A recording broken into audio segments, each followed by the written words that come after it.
difficult to understand, but it doesn't take too long to kind of set up what you're thinking for that one. And the major works essay that you guys do, that's just a really short little prompt, and then you can get started right away. So the trick here is to have a couple techniques that you can rely on for the short passage, that if you feel stuck, you can always talk about these things. So the first one is narration. Every passage is going to be narrated in some way. That's just like what literature is, right? There's always a narrator, and the narrator can be first person or third person. So let's review this real quick. I like that just the words brutal exploitation are on my board. We're reading the Communist Manifesto in 10th grade, and so I'm just like, brutal exploitation. All right, anyway, I'm still waiting to see if I get called out and in trouble for doing the Communist Manifesto. Wait, what? Yeah, we're reading like parts of the manifesto in here, and that's. Are you trying to fix your class's Tony? Bad reputation. No, we're just trying to read a story through the lens of Marxism. But someone will interpret it if you're trying to make them communist.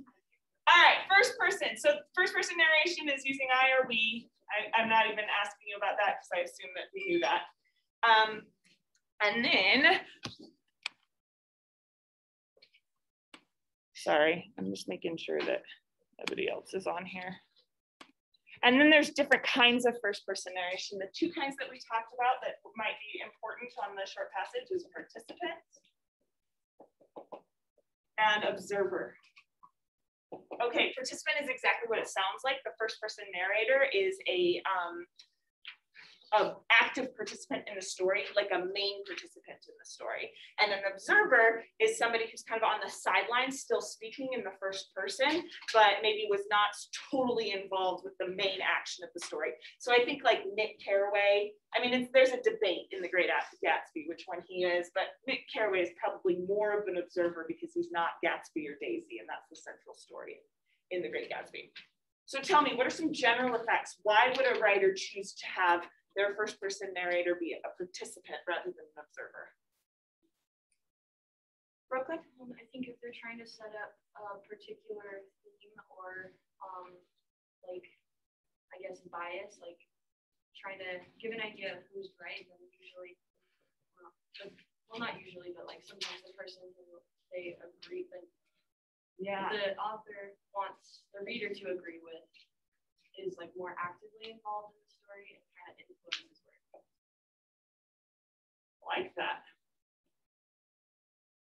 Okay, a couple more comments about why a reader might, or why a writer might choose to write in first person participant. What's the effect on the reader?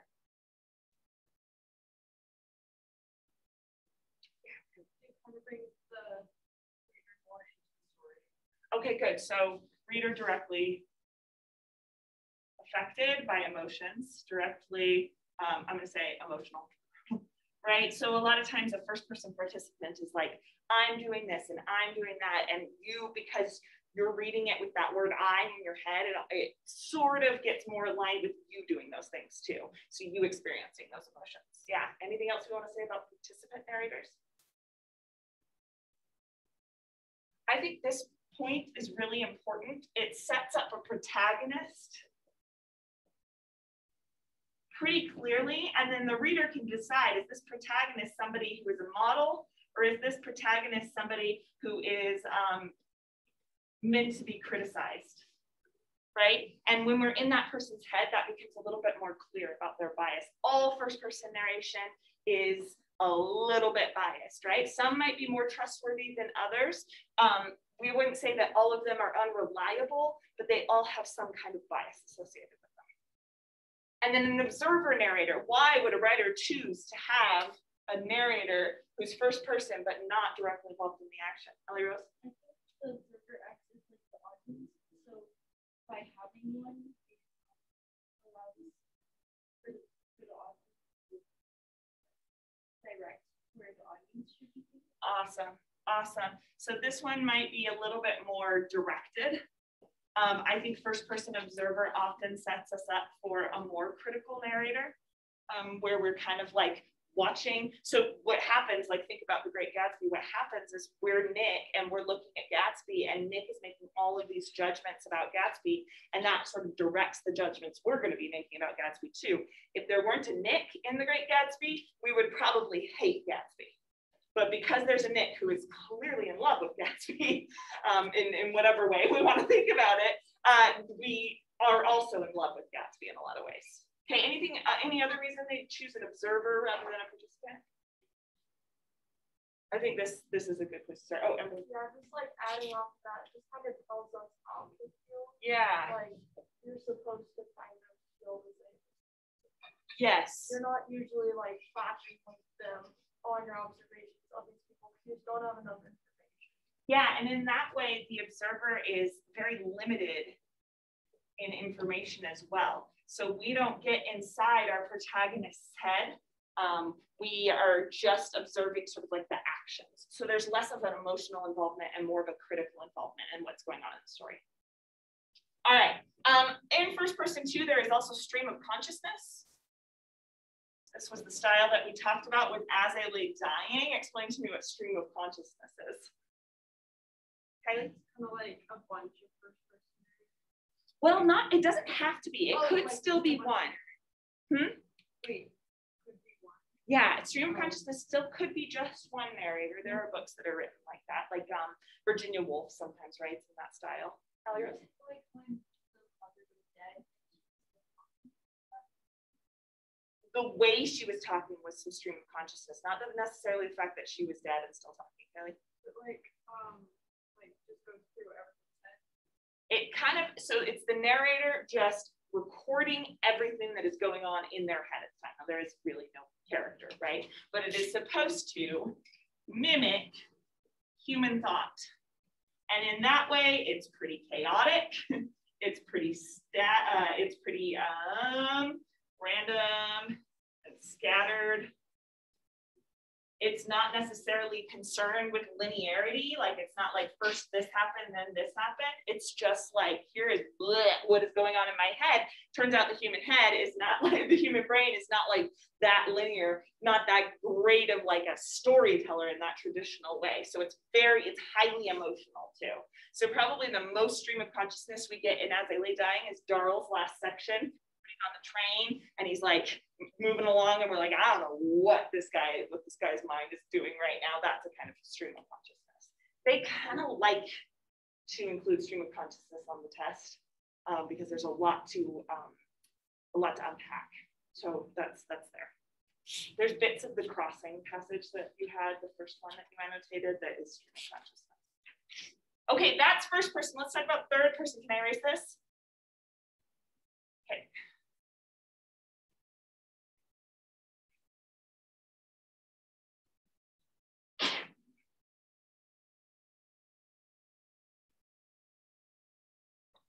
All right, third person narration is when somebody is outside the story, right? So they're using they, he, and she, rather than I and we. So they're not necessarily participants in the story, but we don't want to get it confused and think that they are then completely unbiased, completely neutral and objective. That's not necessarily the case. They might have the appearance of being very neutral and objective, but they still can have their own opinions. So let's look at the few ways that it can influence a story then and visit that objective. There is a difference between third person limited and third person omniscient.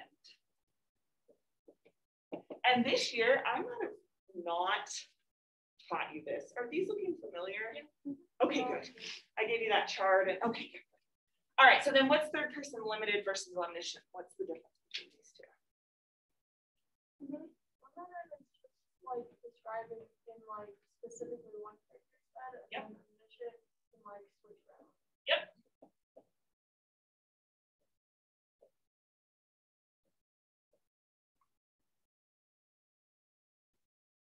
Okay, so Harry Potter is limited, and Pride and Prejudice and Lord of the Flies are omniscient. Because we get to hear, let's go with Lord of the Flies, since that's much more recent. We get to hear what Piggy is thinking, and Ralph is thinking, and Jack is thinking at these different points in the story. It doesn't go into every single kid's head, but the idea is that it could if it wanted to, right? So this kind of omniscient narrator, omniscient is a word that we associate with God. So it's like God knows all your thoughts and feelings, right? That's omniscient. Limited means that this narrator has only chosen to reveal one character. Like, I would love to get inside Hermione or Professor McGonagall's head. I want to know how they're interpreting these events, especially McGonagall, but I'm not allowed to in that story. It's all Harry. So why would a writer choose limited over omniscient if it means less information? Yeah. It would be good to like. Okay, good. So it does. It establishes mystery, and that works well in the Harry Potter books because it's like an actual mystery, like a whodunit.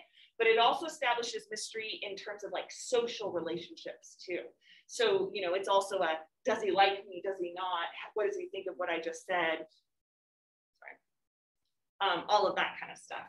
So I think establishes mystery is a really good one. Why else would somebody maybe choose limited over omniscient? Okay, yes. Clear protagonist. We know who we are supposed to root for. And even if that person is doing stuff that we don't necessarily like, we know that we're supposed to like sort of understand their justifications for why they're doing those things. And so it creates this kind of connection between us and that one character. And I think if Harry Potter did not have a third person limited on Harry, he would be no one's favorite character. Maybe a couple people, but I think like, you know, the only reason we like the things he does sometimes is because we know that like, oh, the words inside his head influencing him or whatever, like we know the justifications. All right, how about omniscient then? Why would a writer choose omniscient? Yeah, do. Because sometimes certain characters don't know about certain. Good. This creates dramatic irony so well. So dramatic irony is when we know stuff that other characters don't know. Classic example in the Romeo and Juliet is dramatic irony, where we know who's sleeping and who's dead, and they don't know, right?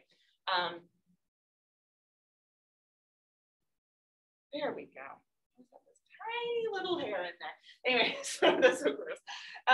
So yeah, I think it creates that sense, instead of mystery where like nobody knows what's going on, including the reader, and you're like compelled to turn the pages, this creates a kind of mystery, and it's sort of like, when is this person going to find out about this thing that we already know about? And that can create a lot of tension. Any other reason for omniscience rather than limited? Amberly and Dakota? I'll ask the author to include like certain things that are like not just meant to be one person, but kind of represent like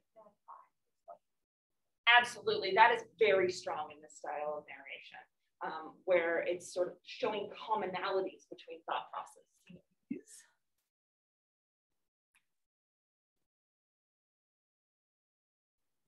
All right, and then Kylie? I was seeing what other people are saying about it. I feel kind of, but like comedy stuff. Yes, no, absolutely. I think it definitely has comedic purposes, which is why I think Pride and Prejudice uses it. Yep, good. Okay, and then there are two different kind of, so it can be limited or omniscient, and it can also be editorial or objective. It can be limited and editorial. It can be omniscient and editorial. Like it can be all of these things. You can have a very complicated identification of the narration where you're like, it is third person limited editorial shifting or whatever. Like you've got a lot of options. These are what they sound like. Editorial is when the narrator is commenting on their thoughts, on their judgments. So they are going to be giving us like ideas for how they feel about how the characters are acting. And then objective means no judgments, that they did these things. And you know, at the beginning of the crossing passage, he sets up the fire, he ties up the horse, like it's all this just very sort of objective stuff. And then towards the end of it, where it starts getting into like the, you know, the natural world and how the wolf thinks compared to how the kid thinks, like that starts to get a little bit more editorial. But that's the difference between the two. And I think the reason why it would work is pretty obvious. But one thing I want to point out about editorial is that this highlights the existence of a biased narrator. All of them have a narrator as a kind of character. Like the narrator is always a character in a story, whether that's first person or third person. There's somebody narrating it, and that is not necessarily the author. Like there are authors all the time that take on a third person narrator that does not mimic their own point of view. Lemony Snicket, for example, right? So you want to make sure that you are understanding that this is a a literary choice that the writer is making to have the story told from this point of view. All right, you can always talk about point of view and narration style in every short passage that they give you, with the exception of a play. If they give you a play, that becomes harder to do. You have to talk about character instead and character point of view. But all the other, and they've only done like 3 plays in the last like 20 years, so I'm hoping you don't get play, because this is a great trick. You can, if you're like, I don't know what strategies to talk about, or I don't know what's interesting about this, talk about the narrator. It always works to identify a narrative strategy and talk about why the writer would have chosen this. So we're going to do that. You're going to need, your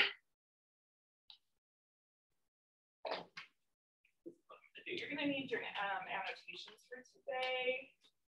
I'm also going to put a copy of each annotation on each table. So you guys are crossing. You guys are, Johnny got his gun. Have any of you read this book? It is about a guy who in the Vietnam War, World War II. Can't remember the war now. His arms and legs are blown off. He can't see or talk, but he can hear. He can't communicate like in any way whatsoever, and it is horrifying. It is the scariest book. Because like all of these people around him are talking about it, he can understand what they're saying, but he can't respond. Awful. All right, so you're pulling out your annotations so that you can refer to those as you are doing this activity. And you are only going to fill out, so I've got on this table, I've got this chart about narration, and we're going to be switching around from different tables. So you are only filling out the first row here. Everybody listening this one?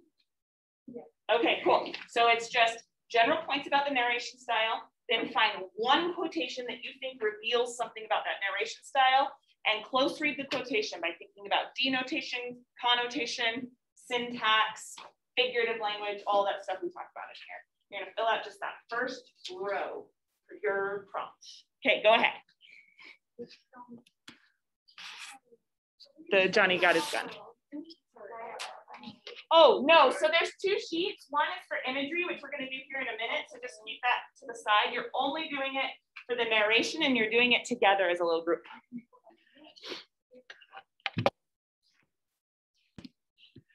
Okay, so now at the bottom of your chart that you did, I want you to write a thesis statement. The thesis statement should be about the theme of one of the passages, and you will, yes, choose one of the passages to do. You're gonna write a theme at the bottom that says something about the narration and the theme. Okay, sorry, that was not super clear. Imagery is always something you can talk about as well. So if you're feeling stuck, there is always something descriptive in that passage that creates some kind of image. So I've got our words up here that are associated with imagery. I've got metaphor, which is a comparison between one thing and another. Simile, which is a comparison using like or as. I've got symbols, which is a more complex comparison to convey a theme.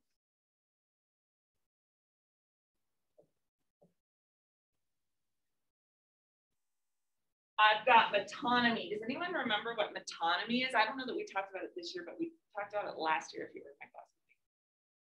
Okay, metonymy is a metaphor where the 2 things, the comparison, is very closely related. Usually it's a part of a whole. At this point, we shouldn't worry about metonymy if you don't know what metonymy is, but it's like saying all hands on deck you're talking about the sailors, but you're only referring to their hands. It is a part of the whole, but the metaphor is very closely connected. That's metonymy. Or calling your car my wheels, which I guess you did in the 50s. That would be metonymy. Descriptive imagery is just what it sounds like. It's like what you use when it's not a metaphor, a simile, or a symbol. It is just descriptive. You just say descriptive imagery, or you can add like a great adjective here to identify patterns. And then an allusion and a reference, the difference between these two is that an allusion is only an implied reference. It's just very briefly kind of like thrown out there with the expectation that the audience knows the reference. And a reference is going to be more carefully described so that it like kind of gets people caught up on what the reference refers to. Yeah. Yeah, definitely. All right. So these are the different kinds of imagery that I think show up the most often and that would be the most useful to know. Let's talk about how to discuss imagery before I have you guys find imagery in your passages. So let's just look, I'm going to take one. The crossing, you guys can't use this one now. We're going to look at flowers that feed on flesh. It's in the second, it's line 58.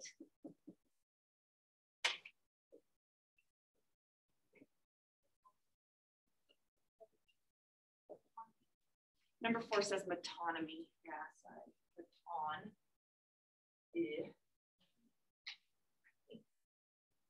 Meton. Yeah. You see it? All right, sorry, that's my kind of half cursive getting in the way. All right, so he's talking about this wolf. Oh, this passage.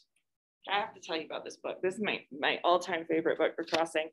It's a boy finds a wolf that is feeding on their cows. So they got to get rid of this wolf. So the dad and he set a trap for the wolf.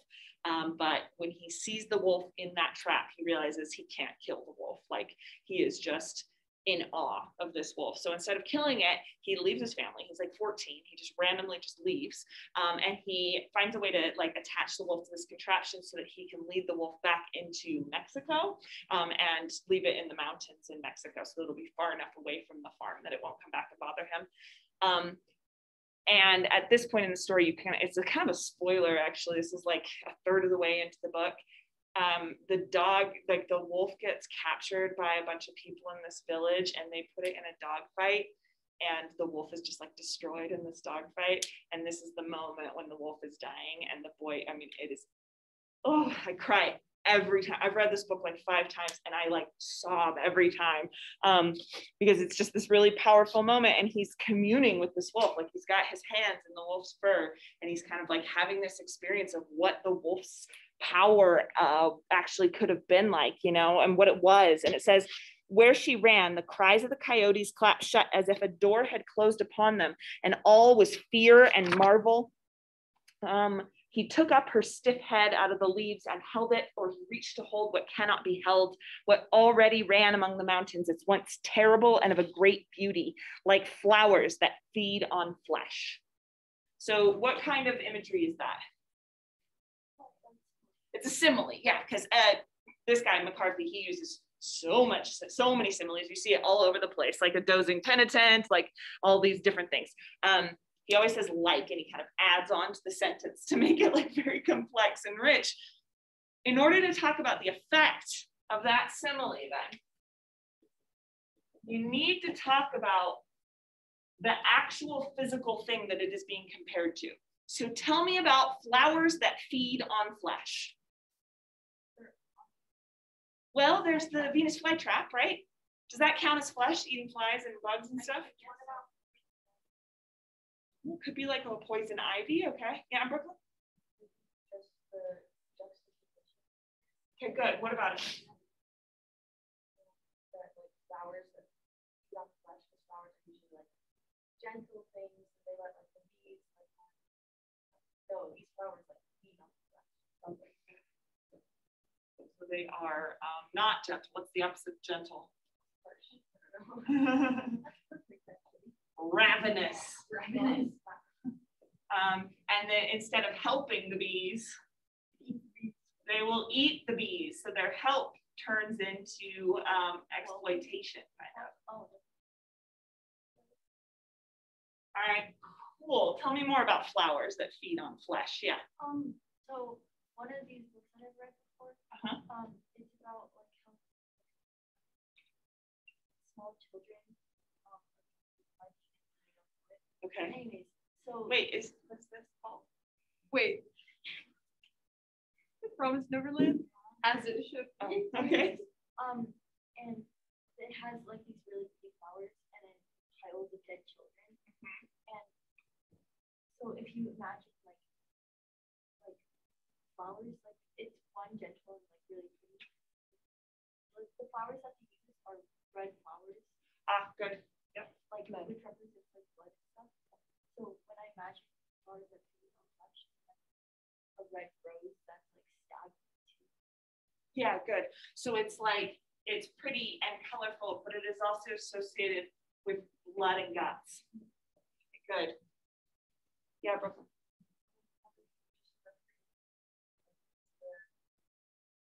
Alliteration. Flowers Yes. feed on flesh. Yes. Which is kind of a different idea, but it creates this juxtaposition through alliteration too. Awesome. So you're not just thinking about the physical qualities of it, you're thinking about the linguistic qualities of it too, which is great. Anything else about flowers that feed on flesh? Tell me about flesh. Let's just do that one. Yeah. It's a gross word. Okay, it is a gross word. Yeah. Okay. But no flesh. It's like flowers is like a really pretty word. Like Okay, good. So linguistically, you've got the difference between flowers, the euphony, and flesh with the like kind of spitting quality to it, right? Okay, cool. It's kind of like meat. It becomes impersonal, the flesh. Impersonal. What else about flesh? Yeah. It makes the flesh part and like flowers seem like crows or vultures. Ah, good. It gives us like rather than it changes the definition of flowers. Yeah, so they are carnivorous. They are ruthless. Right? Vultures don't care about your feelings, I guess. And I think what you were talking about with that juxtaposition of like actual bodies, like flesh is not, it's not flowers that feed on bugs, which I don't know of any flowers that actually feed on human flesh, like actually feed on it. I don't know.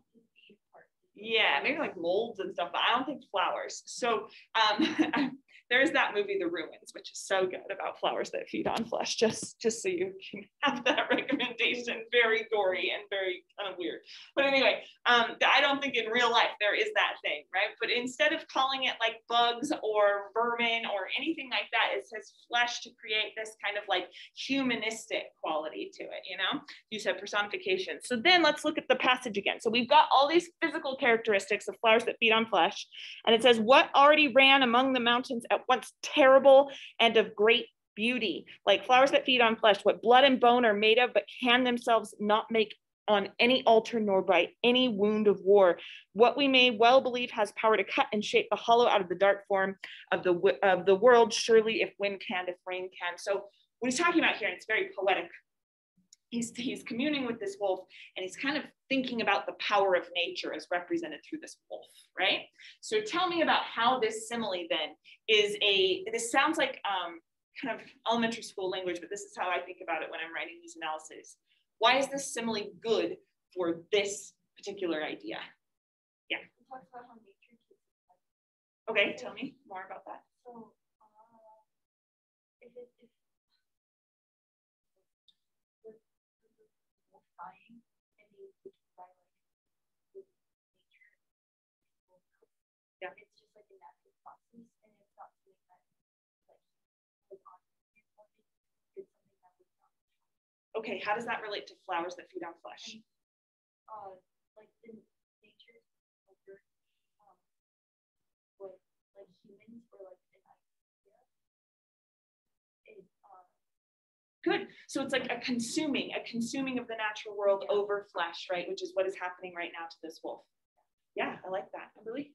So it kind of makes the wolf seem like a lot more beautiful, and like we kind of expect wolves to like be like carnivores, but we don't expect flowers to be part of that? Because he's kind of saying like he really idealizes like the beauty of this unexpected. So it's kind of like beyond something, but even though it feeds on something, it's like feeding on flesh, which is kind of like impersonable, and it's just kind of like something that it does. It's not like it ate my pet. Good. Like very innocent. Yeah, and with flowers, that is sort of a given. It's like we don't expect that the flowers have some kind of motivation, you know, but with the wolf, maybe that wasn't so much a given. And I like how you're talking about the reversal here, that we expect the wolves to be associated with flesh, but he's making sure that the wolf is also associated with the flower, the aesthetic beauty. Kaylin? Like what she was saying, I feel like the flowers are kind of represent the wolf in a way, because his family only saw it as something that was flesh. Yeah. But he saw it as Yes, absolutely. And I think there's something here also about the kind of unpredictability of it, the kind of like impersonal, I think was the word that Emberly used, like the impersonal sort of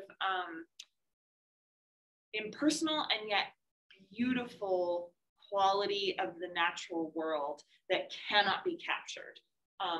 Okay, so if you were to write then a paragraph about this metaphor, you would not only talk about what it symbolically meant in the text, but you would also talk about all of these physical qualities of it to help justify your explanation of what it actually means. Not all of these have similes or metaphors. I think there's a lot of symbolism in the Johnny Got His Gun one. I think there is a lot of descriptive imagery in the pupil, and then there are a lot of similes and descriptive imagery, and actually all of it in the crossing. Yeah. I find symbolism to be a harder thing to write about, because I never know when it when my interpretation of it is something that goes too far beyond the text. Yeah. It's something that really Yeah, I get that. Tell me about the symbolism in Johnny Got His Gun. You've looked at that one.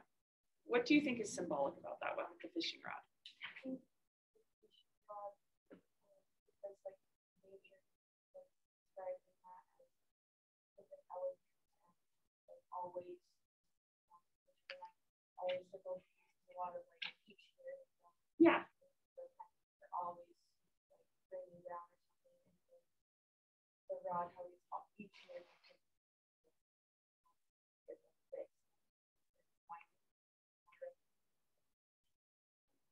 Absolutely.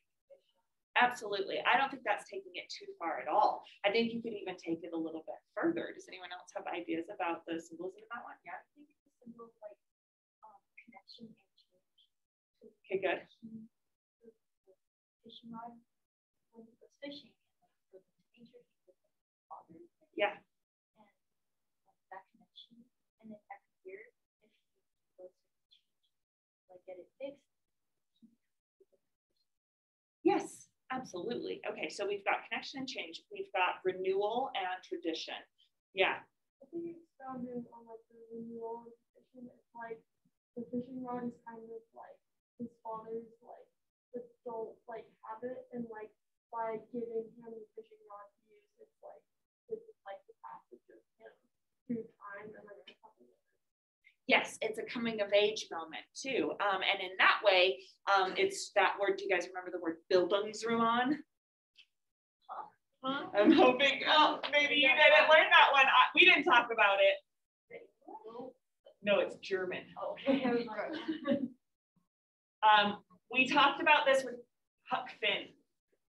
For those of you who remember 2 years ago in your past, when we did AP, like you didn't do Huck Finn. It's a coming of age story. So in that way, this is a little Bildungsroman moment where he's maturing into adulthood. You don't have to know that word. It's just a fun word to know.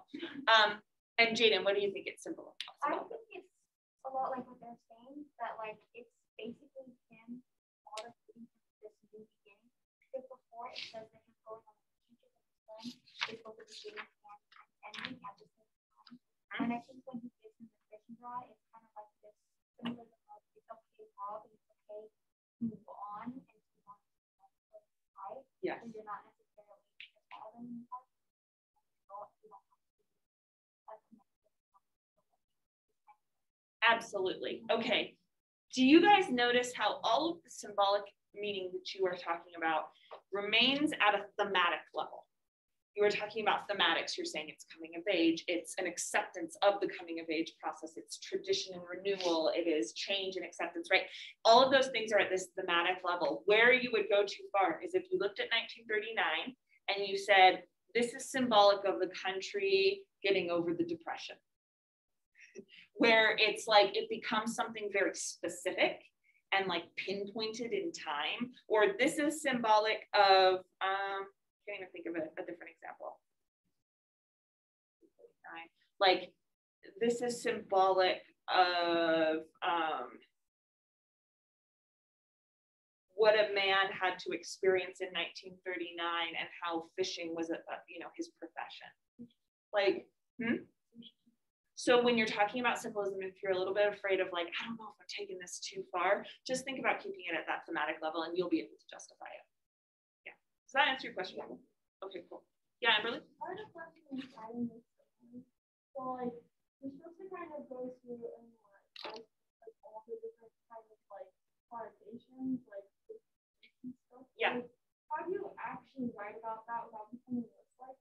Like, I feel like I can do it if I thought a long period of time, I could make the paragraph. But when I'm trying to like write really fast and tie this all back into a theme with other points, it's like, how do you do that without just being like flowers or gentle? Yes. Like unexpected. It's just, I want to flow like this. Yes. What a good question. All of these are very good questions. Okay. Let's see if we can try it here. Because I think this is more useful than what I was about to have you do. So let's try this. We've got flowers that feed on flesh being representative of the natural, impartial beauty of nature. Okay, so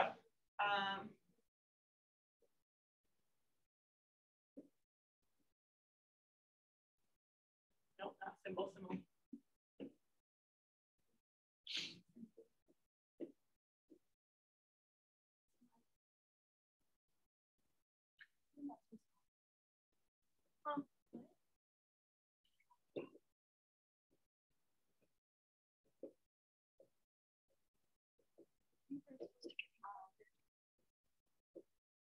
Let's see, comparing.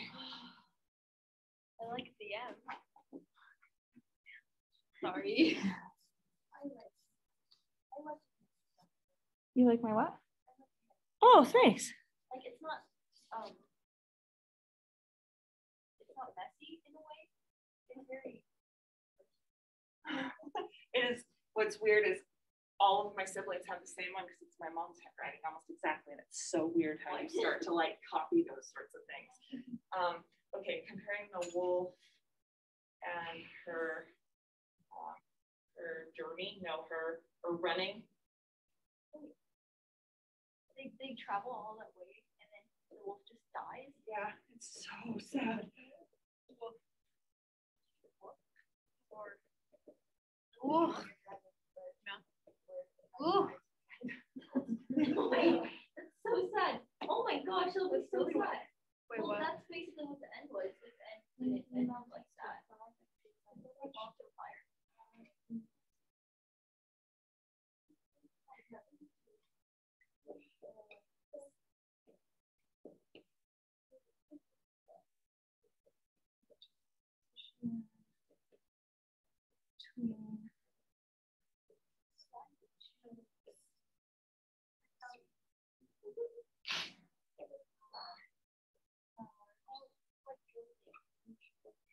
Like the list that we did the last 2 weeks, where it's like we talk about civilization and then what civilization does to persons, and then what persons do to like each other, that kind of thing. Yeah.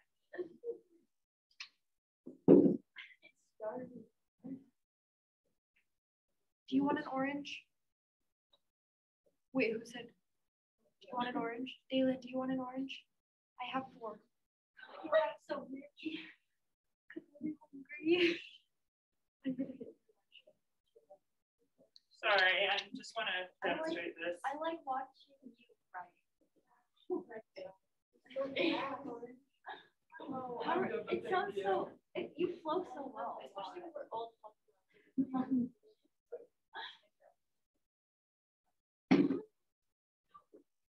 Thank you. You're building. Oh.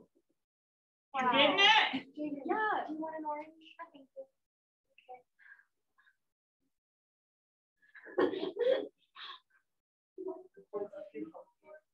Thank you.